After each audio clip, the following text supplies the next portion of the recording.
अमिन की कहानी। एक हाफिज बनने का सपना। एक शांत से गांव में नदी के किनारे अमिन नाम का एक छोटा लड़का रहता था। बचपन से ही उसमें कुरान के लिए गहरी मोहब्बत थी।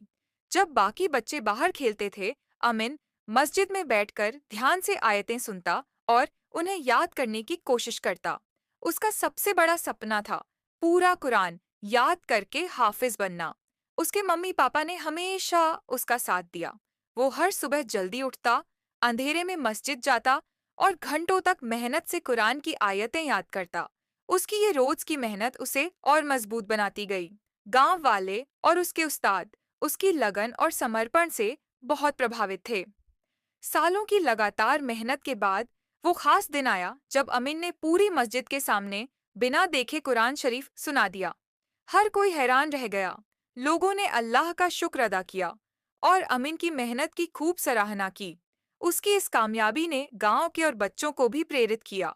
अब मस्जिद सिर्फ इबादत की जगह नहीं रही, बल्कि सीखने और समझने का एक केंद्र बन गई। अमिन की कहानी हमें सिखाती है कि अगर दिल में सच्ची नियत और मेहनत हो तो कोई भी सपना पूरा हो सकता है, खासकर जब वो सपना इल्म हासिल करने और अल्लाह के करीब जाने का हो। Audio library contains Arab